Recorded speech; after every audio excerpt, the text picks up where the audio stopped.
Hey everybody, welcome back to 922, finally. I know it's been a while since the last video in this series, and I'm gonna get into that, but I do want to say up front that this intro spiel is gonna be probably a fair bit longer than these usually are, so I'm gonna go ahead and put timestamps in the video description, so if you want to skip all that nonsense and just go directly into the reading portion of the video, feel free to. I won't be offended or anything. But yeah, I know it's been like almost 2 months since the last video, and I really didn't want this one to take so long, but like, there were a couple of factors at play here. First of all, when I got back home from FWA, I like had a persistent lingering cough for way longer than I thought I was going to, and I don't know if it was just like allergies or if my body really didn't like the climate in Atlanta or some other third more sinister thing possibly. Hopefully it's not that one, but that seems to have gone away for the most part, which is nice. I didn't want to try and record this and have to like mute the microphone or like edit out a cough every 30 seconds or whatever, but if that does end up happening here, I don't know, fuck it, I'll just edit around it, I guess. I don't want to do that, but if I have to, better that than just abandon this playthrough entirely, and I don't want to do that. I don't like leaving things unfinished. But aside from that, I don't want to get too into like personal life details, but life has been throwing me several curveballs lately, I'll put it that way. And it's made it difficult to find the time to sit down and record a Let's Play video. And I know that sounds maybe a little weird considering that I do try and stream regularly, but to me, streaming is kind of, it's a similar thing, but it's also kind of separate. I don't know if that makes sense, but like, streaming is like more casual to me. I'm more okay with like background interruptions or needing to take a break to use the restroom or get some food or whatever. When I record videos for like Let's Plays and things, I try and ensure that I won't be interrupted by anything, or there won't be any annoying background noise that I might have to edit out, or anything like that. And it's been tough lately finding the time for that. I'm literally recording this at 1 in the morning to give you an idea of how hard I've been finding it. But hopefully things won't go awry this time. Anyway, before we get into the final chapter here, a couple more things. Sorry, I know this is going on for a while. Again, timestamps. Firstly, some acknowledgements. I want to just a general thank you. Thank you. I'm sorry for laughing. Thank you, Cockhole, for making this visual novel. It's really good. I like this a whole lot. In fact, it might, of the visual novels that I've read that are finished, I think this one is like maybe my second favorite. It's tough to beat Echo. Echo's still my favorite, but this is a close contender. It helps that it's a lot more concise than Echo is. I love Echo, but god, that thing is sprawling. There's literally like 50 videos in that playlist, I think. But anyway, shout out to Cockhole for making this. It's really good. I hope that you choose to go on to make future projects. This one's really cool. And thank you all for sticking out and bearing with me as I go through not a crisis, but just general difficulties and being patient just being patient and waiting for me to finish this playthrough. Again, I didn't want this to take so long, but I appreciate that I don't really seem to have lost any subscribers over this unintentional hiatus, which is nice. I guess it helps that my audience is pretty small to begin with, but anyway, I appreciate y'all sticking around. Okay, third thing, some content warnings. First off, I'm trying to be as unspoilery about these as possible, but I kind of have to spoil some things. So first thing, content warning. I don't remember which, but there was a previous episode where there were like frequent full screen white flashes. That's going to happen again, and it's going to happen when the background is predominantly like a blue color. It's going to make sense. And second, this is the more spoilery one, but I feel like warning people about this sort of thing is more important than stealing away the novelty factor, I guess. I really don't want to like put anybody in distress just from the videos that I put out. I don't want to hurt anybody. But having said all that, there's going to be a scene towards the end where a character there's not really any way around this. They're going to unalive themselves on screen, and you're not going to see the aftermath. It'll cut away right after, but I just wanted to get that out there in case anybody finds that sort of thing distressing or upsetting or anything like that. Okay, I think we're good.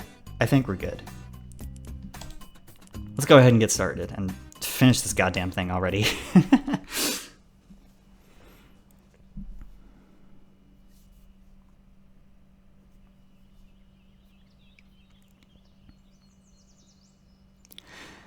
People handle grief in interesting ways, don't they? Some are overcome with anger, lashing out with little regard for themselves or those around them. Some, less emotional, take a more methodical approach and seek to hold whoever is responsible liable to their actions. Others refuse to accept the presented reality and look for deeper answers. Others still take it as an opportunity to better themselves in case they could prevent a future misfortune. And then there are those who obsess.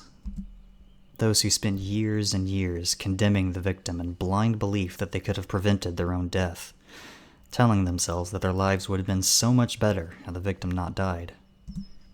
I'd imagine that such people, once they snap out of it, must feel like right idiots, spending so much of their life on a premise that may not even be true. A sheet of light glows brightly on my arms as I make my trek. Not a cloud in the sky. The air is warm and stifled, as if it gorged itself on deli meat and is now worried it'll hurl if it moves too fast. That's quite the analogy there, Spencer. It's 9 a.m. on a Thursday. It's actually 1:10 a.m. on a Wednesday, but who's keeping track? Such a weird, nothing time, in either case, honestly. Everyone's already either at school or work, or had altogether decided the day is not worth it. There's no one around to avoid eye contact with.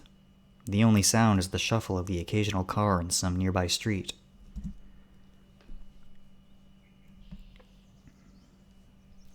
The guards promptly end their conversation the moment I come within eyeshot. A new pair of guards. A different pair, with smaller guns and uniforms that are less black. They stand at attention and listen when I tell them my name. "I'm here for Nelson Fisher," I say. "Is this the right place? I have an appointment with him."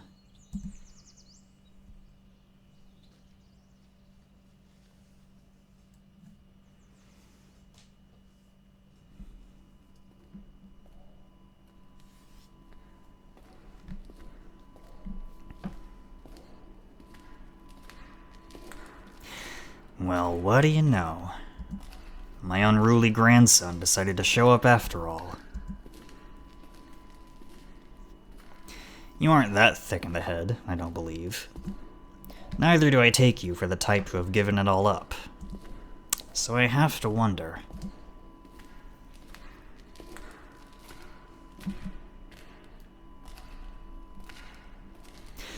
Are you here to bargain? Could it be that you've done something that you wish you had not? You wouldn't be the first.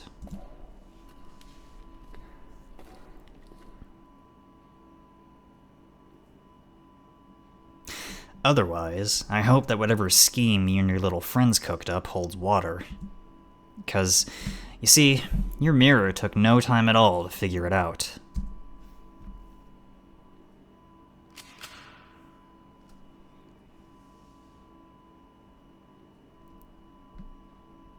What happens to people who die inside the gate?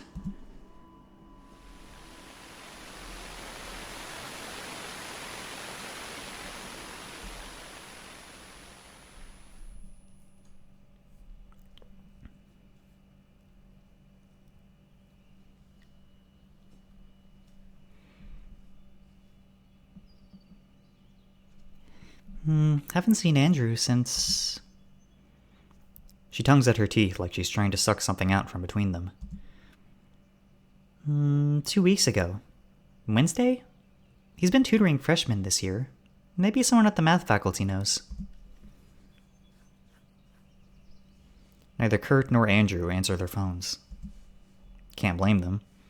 After everything, I wouldn't answer me either. It does force me to go through the inconvenience of seeking them out, though. Gosh, Andrew Park. He frowns down at his fingers as they drum lightly on the keyboard. Sorry, bud. Yeah, he's been here, but I haven't seen him lately. Did you try the console? My hands are cool and dry in my pockets. I've all but forgotten about my breath. It's steady. I don't have to think about it. Chatting up these strangers is no big deal. What's the worst that could happen? They think I'm a prick? Not like I ever had any issue with that. What? Young man, I'm not Park's guardian. If you miss him so much, why don't you try calling him? Anything else? No. Then excuse me. You're making me late.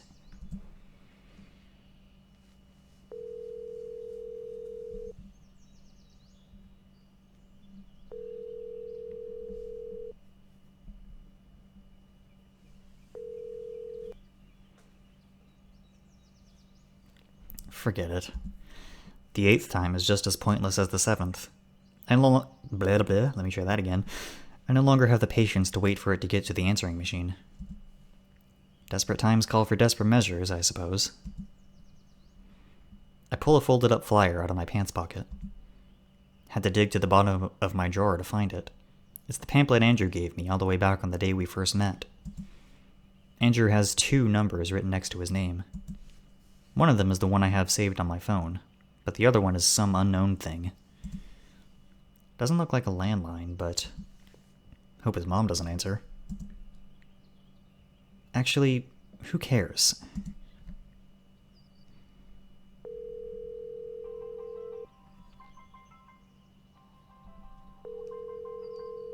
Huh. Where's that coming from?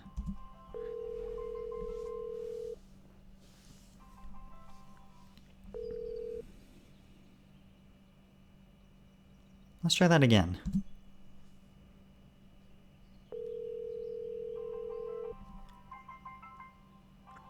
It's coming from the classroom right there.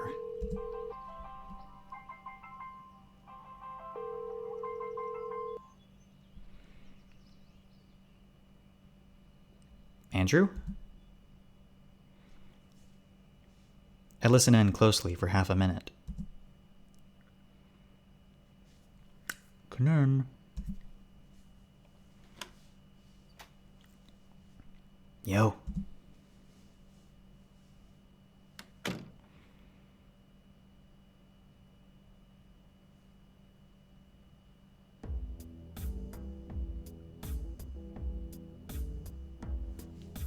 How's it going? I'm good. How about you? Good.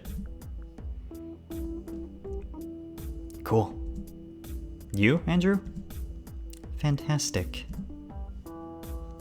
Andrew's standing in between a couple of desks angled to form a semicircle around him. There's a cardboard box on one of them, and beside it are a myriad of documents, folders, and binders organized into tall stacks. I recognize a few of them from the night the 3 of us spent in a cabin on Ian's birthday. Nostalgic. So... I nod towards Andrew. You 2 are still on that? Huh? Oh, no, I'm just helping Andrew pack his stuff. What, did he get fired or something? He stepped down.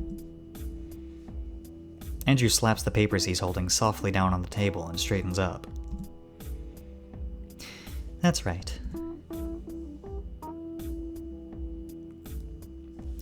My apologies, Spencer. I'm afraid I will no longer be able to provide you with tutoring. Leslie Carter will be taking my place.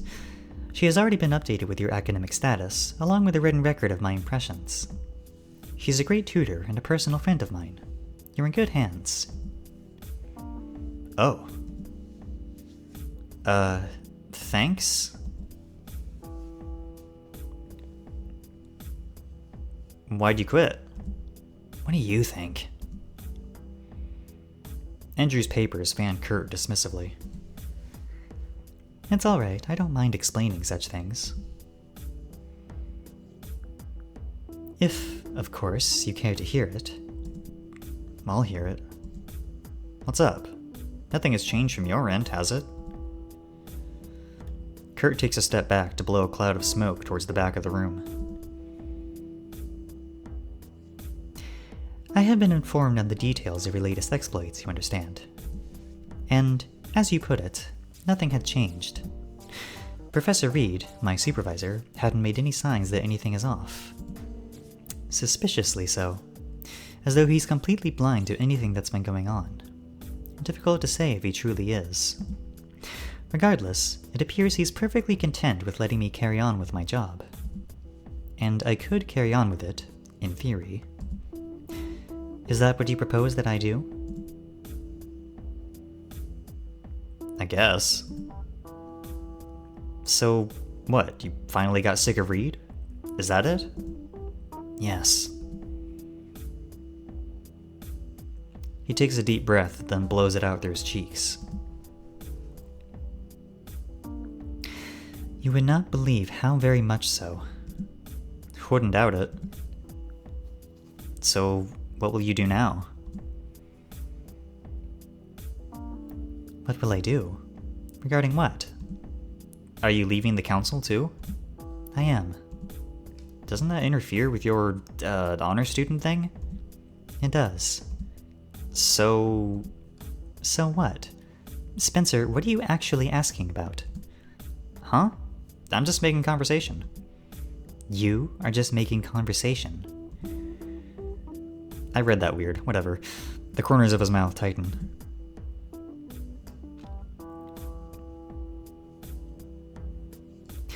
Sorry, I shouldn't be taking it out on you.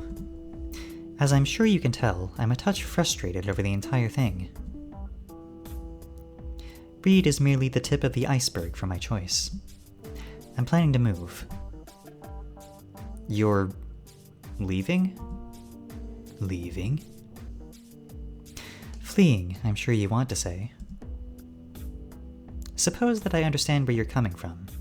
It does seem like I have been implicitly pardoned.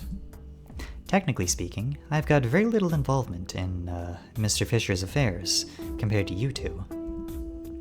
I could leave at any moment, truth be told. My one remaining semester here is mainly for show. My inbox is chock full of offers from either coast. Were I to drop everything and relocate, it is unlikely that my life would not be comfortable. My parents have always wanted to move, and I had confirmed with them that they still do, so that's not an issue either. But you haven't until now. And now I am. His palms rubbed for a few seconds on top of the desk, as if to wipe off some non-existent grime. This line of questioning is taking me a bit by surprise, I must admit. Are you, out of all people, implying that I should keep my job? It seemed pretty important to you. It was. And it isn't anymore? How should I put this? Well, Kurt had heard this story before, but let's say that when I was younger, I went through some troubling times. And as a result of those times, I put it into my head that if I just put my mind to it, if I were just a little bit better than everyone around me, I might be able to live a happier life. It's not an uncommon sentiment, I'm sure you agree, and I don't claim I've found it to be entirely incorrect. The problem lies in the path I chose to implement it. There's no rung in the social ladder you can rise to where you stop getting pushed around, as a younger me had hoped for. Even if you're the head of the faculty themselves, a day will come when you will be forced to bend over backwards for some lawless crook. Oh. I'm sorry to hear that. Was the council that bad? council. Oh, don't take it... let me try that again. Don't take it the wrong way. It is not like that. Not horrendously so, anyway. I wouldn't have gotten where I am if I didn't consider at least a few of them my friends. I don't regret my time in the council, but it is time to move on. What about Ian?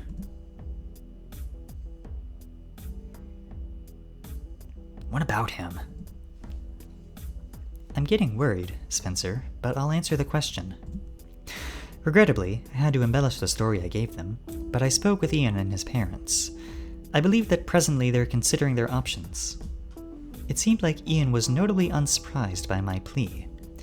Is it possible that you had spoken to him before me? Why are you suddenly so invested in where I go or don't go? Kurt stomps down on a spent cigarette butt and kicks it towards the back of the class. How much did you tell him? Everything. Everything? Don't tell me you bought into Fisher's lame bluff. How much of everything? As much as I can remember.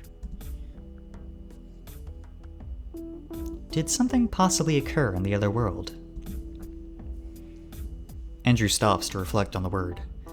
Then he makes an exasperated noise out of the back of his throat and shakes his head. No, you know what? I don't want to hear it.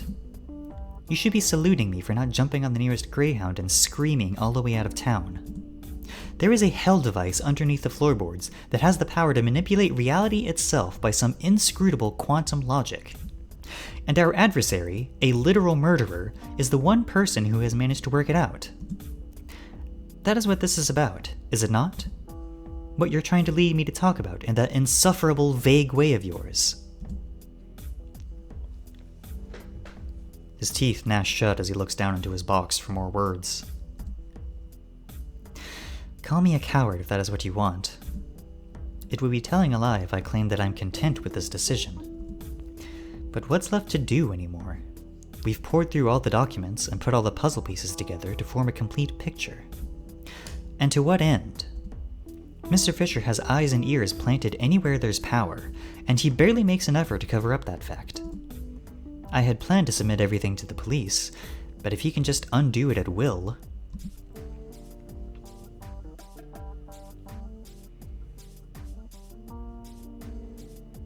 He throws up his hands.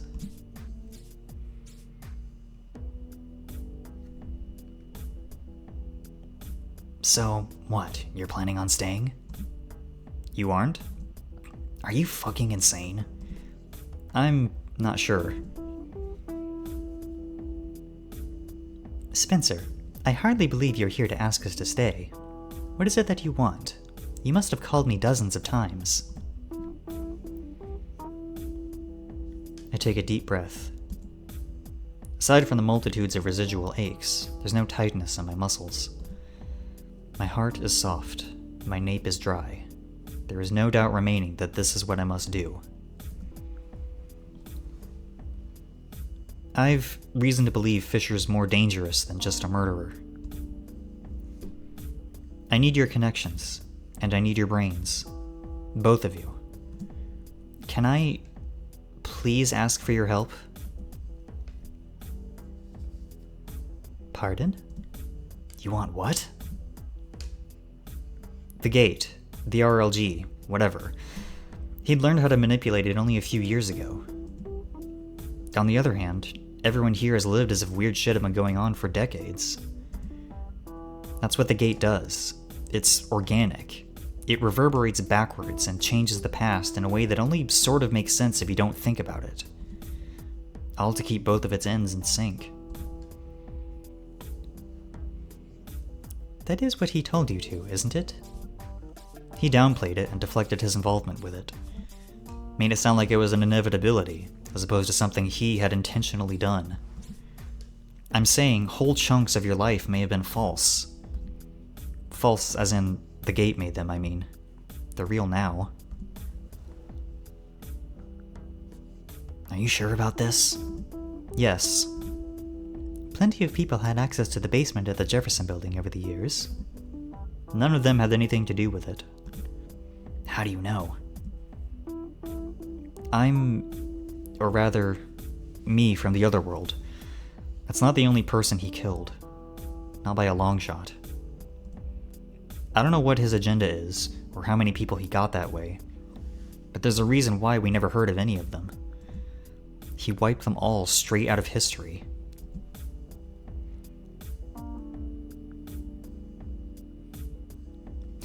Those are some rather serious allegations, Spencer, but Fisher is expecting me to show up at the basement in a few days. If we're careful, and if we combine our efforts, I'm confident we'll be able to catch him off guard. Answer the fucking question, Spencer. How the fuck do you know all this? A needle shoots through my heart. No way out of it. I have to tell them. They should know. I remembered something. Same thing the other me remembered. We knew Fisher. Sort of. For a few years. He killed my dad. I think that man has to be stopped.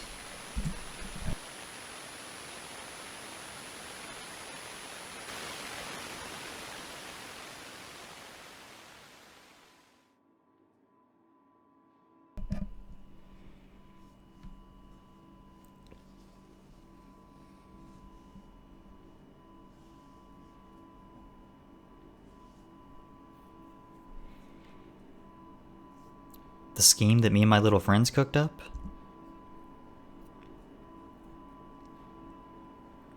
It's a surprise. Good morning, Grandpa. Before you shoot me, I have a couple of wonderings of my own. If you don't mind, of course. Why you'd killed me and why you'd killed Dad, I get it. Self-defense, you called it? I'll take it. It makes sense. We tried to stop you, and you preferred not to be stopped. Having said that, something's been bothering me. It wasn't Dad, or me, or anyone we know that you started with. So what's the deal? Are you on a revenge plot, or some similarly stupid shit? Oh.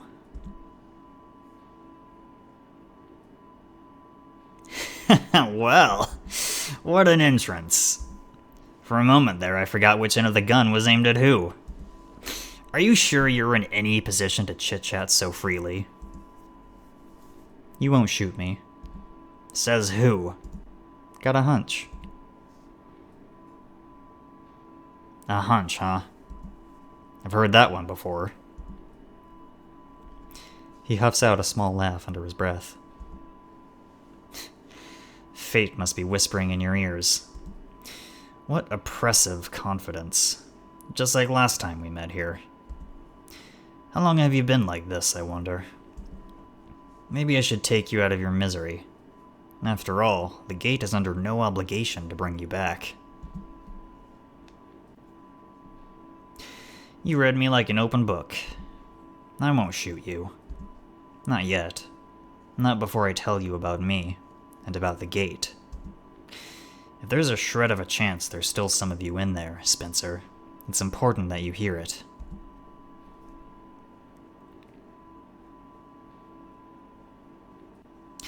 Even if stalling me is part of your plan. I'll make it short. 40 years, Spencer. Do some quick math for me. How long was it that I left you on World A before you and Kurt Abrams concocted a whole Hollywood fairy tale to ram your way back to World B? 2 weeks? Doesn't feel very good, does it? To live your life out, to see yourself age, all as if you're invisible. As if you're outside of reality, watching from the sidelines as your friends and family slowly forget who you were. If you need a pithy answer as to why I am how I am, that is it. That's how long I lived it. It was 40 fucking years. The 1971 incident had a cleanup crew assembled for it by the higher-ups. One bright morning, months after the incident, they called us all in. Everyone's jobs and outstanding missions were terminated immediately. They changed my name, handed me a booklet with my new identity, and assigned me to Group B. Group A were to stay on World A, and Group B on World B until further notice. I had 48 hours to say my goodbyes to Betty and Michael. They really sold us on that until further notice business. We all fell for it. The physicists figured out the whole dominant world thing from the word go, but due to how the project was operating, they missed one crucial detail. See, back then, it wasn't like how it is now. Back then, people would enter and leave the RLG daily, often multiple times a day. The worlds used to realign seemingly at random. Sometimes World A would be dominant, and other times it would be World B. Once all activity ceased, however...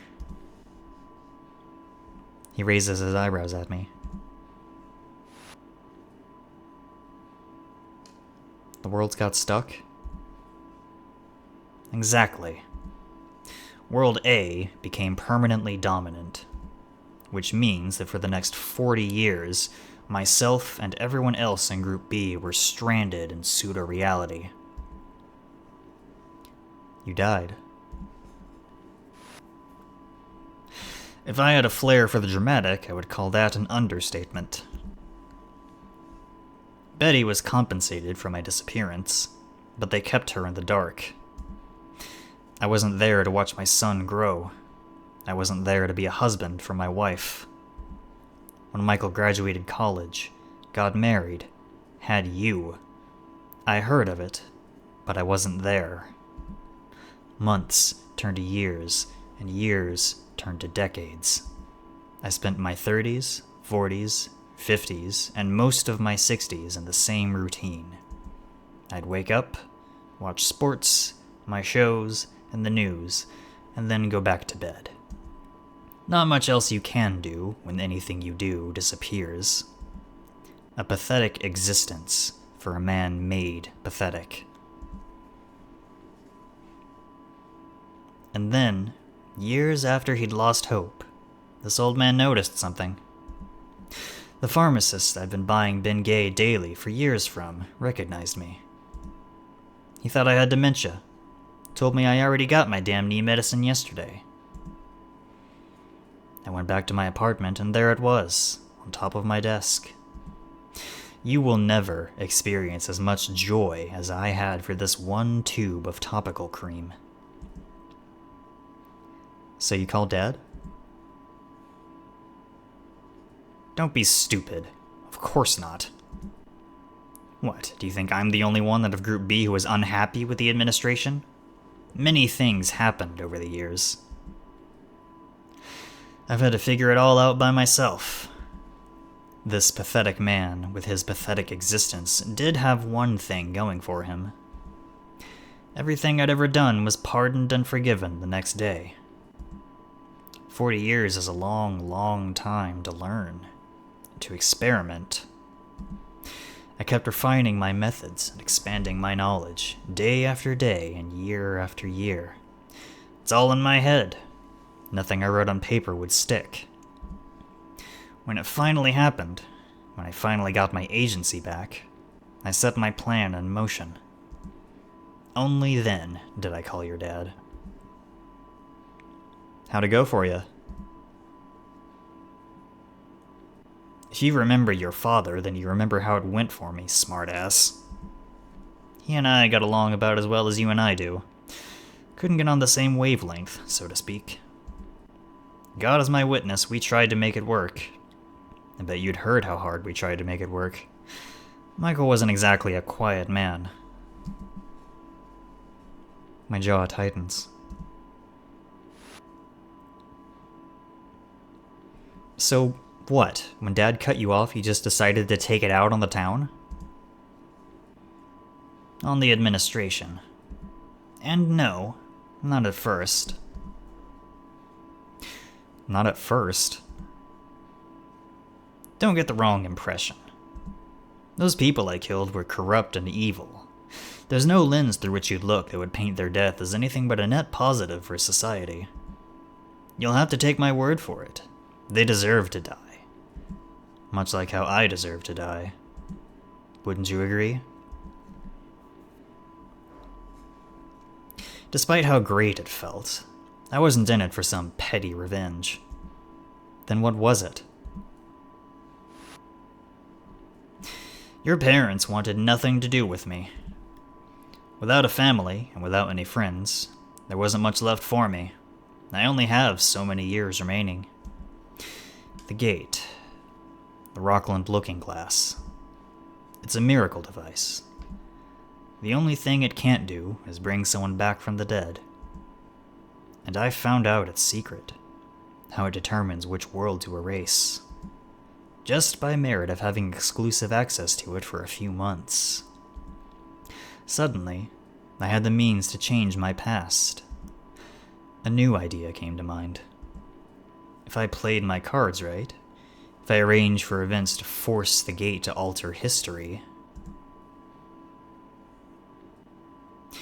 I might be able to sculpt having lived the life I never had.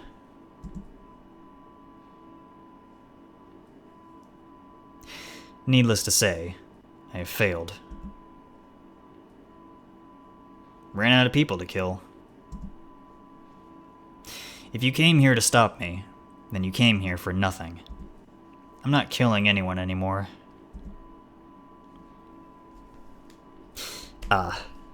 Save for one.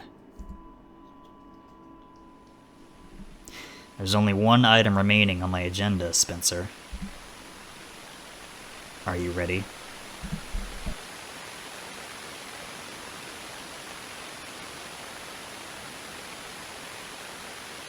Just about.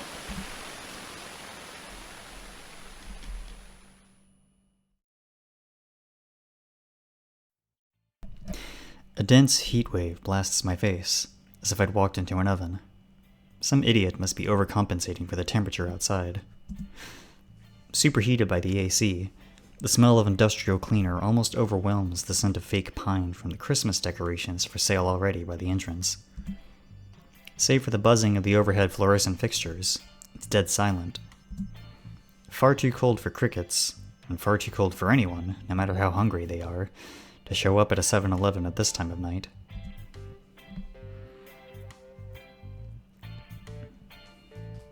Surprisingly, my tuna sandwich is front and center on the shelf here. I flip it to the ingredient list. Egg salad, tuna, mayo, corn, diced pickles. My beloved, here she is. Likewise, booze is uncomplicated. I weave through the aisles and pick up a couple of PBRs. Oh, Spencer, don't do that to yourself. The cashier is absorbed in his phone, so I have to wave my hand at him awkwardly for half a minute before he takes notice. Excuse me. Shoot, sorry, sir. How may I... Oh. You're... alive?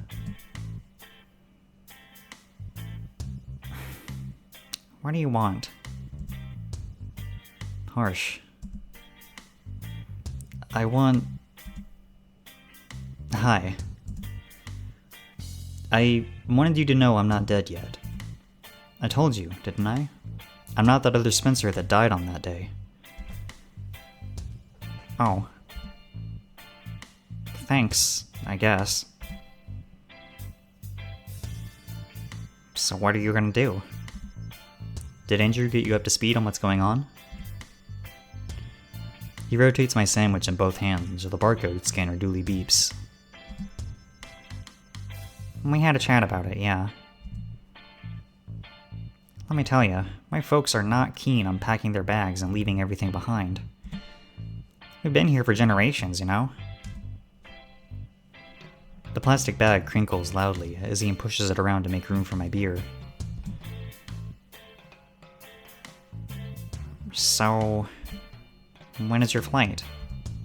Monday morning, next week. I pass him a $20 bill and the cash register pops open. He counts the cents, and when I refuse to take them, he dumps them into a Slurpee cup labeled tips. Isn't that a bit too late? Sorry, I'm out of the loop. Isn't your, in a couple of days? It is. Ian tears the receipt out of the cash register. You're crazy. It's not unlikely.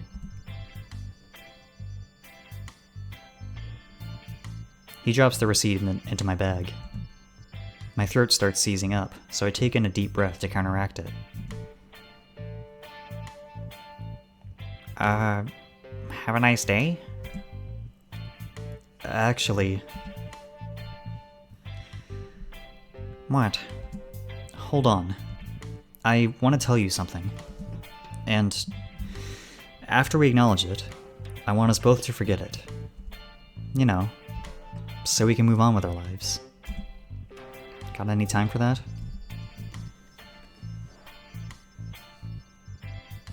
My guess. What is it? I breathe in. I breathe out. It only aggravates the unease in my stomach. I have been bad. Like, really bad. Towards you, I mean. Terrible. And I know you'd never forgive me, but I want to apologize anyway. I mean, you said sorry so many times, and I did too, but also I kind of didn't. Sort of. Just didn't seem fair, No reaction. The AC must be somewhere overhead, because the heat's getting unbearable. The color of my shirt itches like crazy, and my palms are starting to sweat. I swallow. I'm sorry for, let's see. Well, first of all, for making you think I'm gonna die. And for keeping you in the dark, until a few days ago. And it was not okay of me to run off like that. And I'm sorry. Truly and honestly. And I guess, in general, sorry for being kind of a fucker. Like, I didn't think of it like that at the time, but I might have led you on at one point. Maybe more than one point. I think you're kind of cool, Ian. You didn't deserve having to deal with my cold-ass shit. Sorry. That's what I wanted to say. Is that all? Sort of. I fight the urge to rub the stinging out of my eyes. Though, I kinda thought we could watch some anime together. Or something. For old time's sake?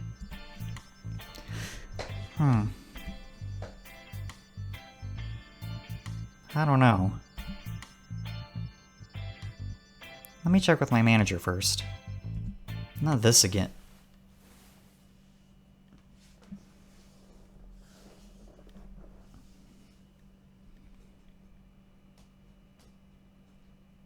I think you're kind of cool, Ian. You pushover. Who sent you to beg forgiveness with me this time around? Don't think I've ever seen you so agitated.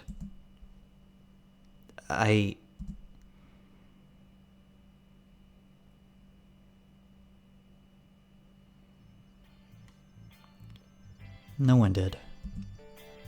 I just had a good night's sleep. Are you flying back to your mom? Yeah. Send me your address. I'll visit you over winter break. If you want, that is. I repositioned my face to speak more freely by dragging it across his jacket. That would be cool.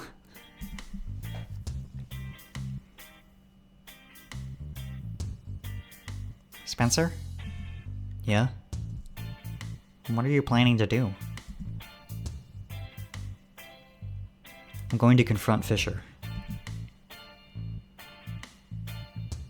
I hope you know what you're doing. My chest expands against his. He smells like 2-in-1 shampoo. Ian, there's another thing I want you to know. It's important. I'm not sure if that's how it works, but repeat it to yourself over and over. Write it down. Tell someone you trust. Things are about to get fucky. How fucky? Unbelievably fucky. I squeeze him tighter to make sure he hears it. But no matter what happens, I'll seek you out, alright? I won't let you become like one of those internet crazies you love so much. I promise you that. I swear. That's ominous. I'll remember it. Thank you, Spencer, I think.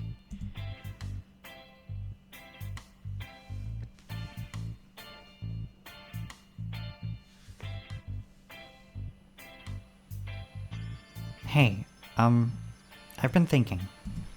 And stop me if I'm out of line, right? But this Fisher guy. What about him? Didn't he say there used to be an entire organization working on the gate?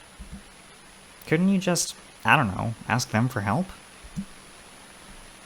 Ian.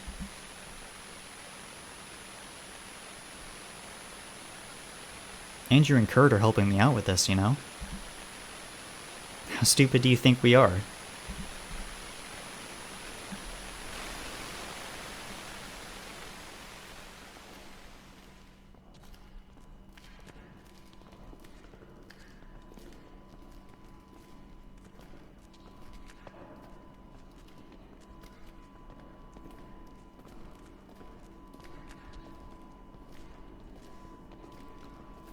I see.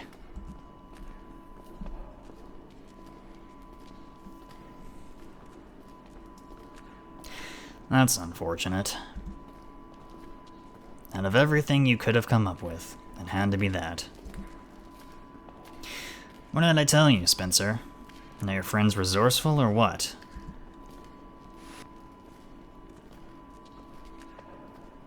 I wonder, Grandpa. Do you remember Shirley Solis? She tried explaining it to me for 15 minutes. Why you don't need the newspaper clippings anymore. Went right over my head, unfortunately. Besides that lasers and quartz crystals are somehow involved. Real cool stuff.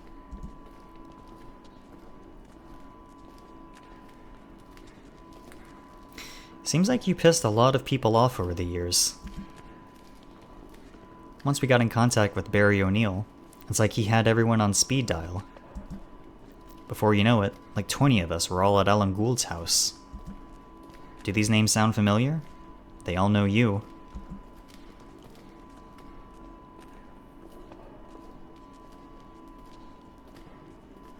Truth be told, me and Kurt and Andrew barely had to do anything.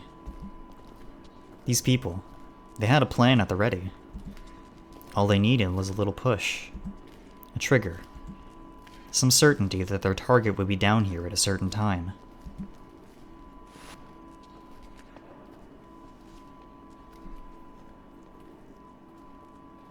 You really brought the band back together. Hadn't seen any of these faces in what seems like 40 years.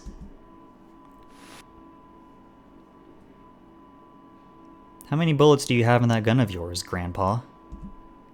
No one here has a mirror, and we're all here on our own accords. Kill me if you must. It won't affect anything today.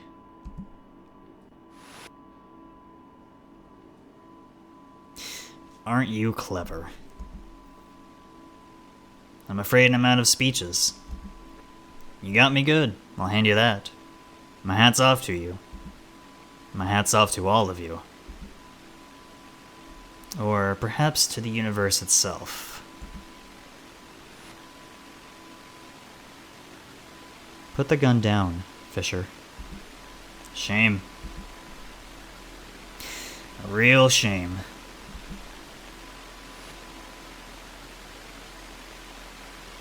See, I won't be able to tell you after all. No reason to, with so many people around. Before we end our little get-together, let me ask you something. For my own sake. Aren't you curious? Don't you want to know how the gate works?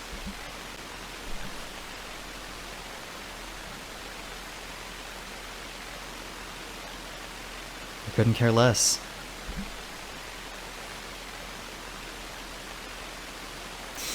That, too, is something I've heard before. You turned out to be a real piece of shit, Spencer. Just like your dad.